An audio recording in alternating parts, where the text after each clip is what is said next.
Sam Tompkins with Die for Someone, and welcome back. You're listening to the Country Viewpoint here on Flow FM. Well, a new mayor has taken charge temporarily of Streaky Bay, the South Australian town on the west coast of the state, and that is the political veteran Mr. Graham Gunn, who was appointed after a meeting at the council on the 21st of February.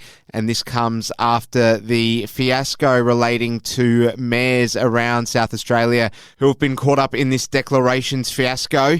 I began my conversation with Graham Gunn by asking him how this all came about. The reason that I got appointed was that four of the councillors got caught up in this fiasco, which in my view should have never happened. Of all the years that we've had council elections, we've never had this sort of bureaucratic indecision, which has caused a number of people to be stood aside unnecessarily in my view. However, that being the case, there was four of us left. We had to have a council meeting on the 31st, and on that occasion the others thought that I should act as mayor in the short term, which I've done. It's only a short-term appointment. I have no intention of being the mayor for any time longer than necessary. Look, I've been on the Streaky Bay Council for a number of years. I was on it in 1966, and I had a gap of 50 years from when I first got on to when I came back. I've enjoyed my involvement. Streaky Bay is going very well, and so I was happy to take the role on a short-term basis because I want to see the council continue to provide those services which are necessary and make sure when we have to make decisions which benefit the community, we're in a position to do so. Now, you're standing in for Travis Barber, so what does this next couple of months or however long it might be look like in regards to things being worked out from the leadership perspective? You did say there that you don't really intend to be there longer than you need to be. So can you give us any sort of foresight as to, when things are going to be resolved? Well, the legislation will go to change the Act, will go to the Legislative Council next week, I think. That's only a formality. And then of course, will have to be assented to and proclaimed in Executive Council. So that could take a fortnight.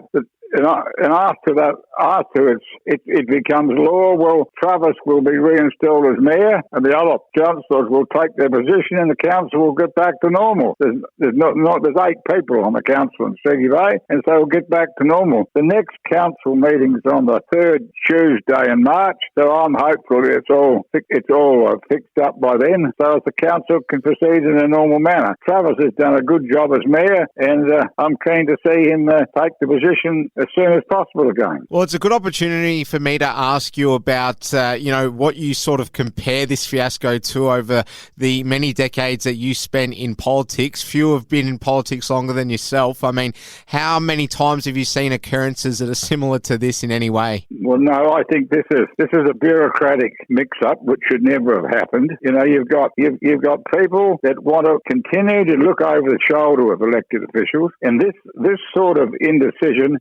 doesn't encourage people to stand for council. Now, you had difficulties in some areas getting the required number of councillors. This sort of, bureaucratic humbug doesn't help. Look, the first form we filled out, I had a bit of trouble. I had to go to the Electoral Commission in Adelaide myself to make sure that was right. And, in most local government areas in country South Australia, there wouldn't be any donations made. Why would you need them? Most people know all the candidates, and it's a matter of personal judgment, isn't it? That's the current mayor of Streaky Bay, Graham Gunn, speaking to us today, and we're going to discuss his life in politics on the other side of this break. He's forged an unrivalled career in politics, and during his final years of his parliamentary career, he became the longest-serving member of any parliament in Australia. That's coming up right after this on the Country Viewpoint.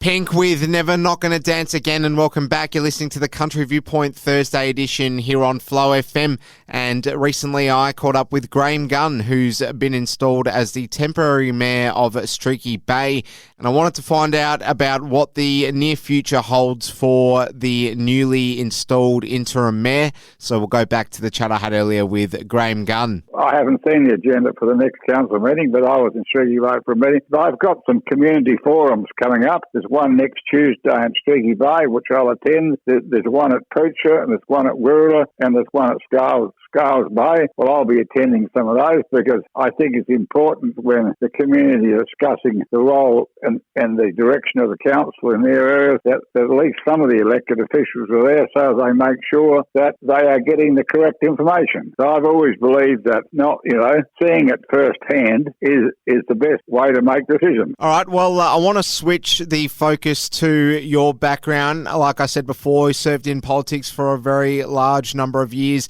I just wanted to ask you about your most memorable moments in your unrivalled political tenure. Well, I suppose I was elected Speaker. That was a great privilege. I always believed it was a privilege to be a Member of Parliament, and it was an honour to get higher office. I think one of the most important things was involved in behind the scenes was when the Tonkin government abolished death duties. That saved family farms and family businesses from being taxed out of existence. So I think at the present time the community needs to be very careful that people who want to spend people's money are made aware that at the end of the day, you can tax industry and commerce out of existence if you're not very careful. How much has South Australia's political landscape changed in the last decade? Well, it's changed because it's more Adelaide-based because there's more members. As the redistributions take place, there's more people in Adelaide. I think there's going to be a need to increase the size of the House of Assembly to make sure that the rural electorates don't get too large and too unmanageable, because at the end of the day,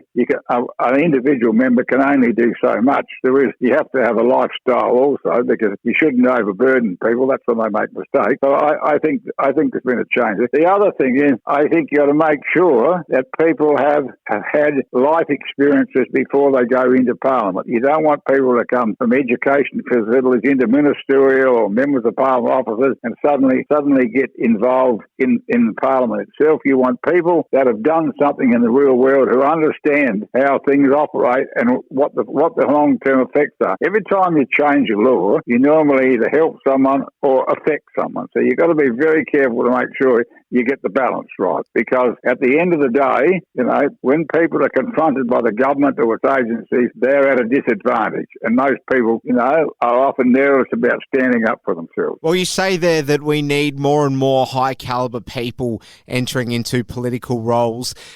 Is it a concern for you that we've got, CEO wages continuing to skyrocket, and therefore perhaps we've got a shrinking pool of talent when it comes to state politics? Well, I think one of the worst things that happened was when they changed the superannuation, because that keeps people in Parliament longer than perhaps they wanted to, because there isn't a reasonable superannuation when they want to retire. The other thing is that, contrary to what people think, that being a Member of Parliament is an expensive operation, particularly from rural members. And so you've got to make sure that they are paid a reasonable amount. And when you compare the salaries of some senior people in the bureaucracy and in business and commerce, well, it's far in excess of what members of Parliament get. And, members of Parliament have got no long-term security. You can be a good Member of Parliament, you get a swing against your party, and you could be out after 4 years. So I think people need to be very cautious when the media and others start focusing on members' allowances and things. At the end of the day, they can't do their job unless they're in a financial position to do it. The political veteran Graham Gunn coming to us from Streaky Bay. He's the newly installed mayor of the town,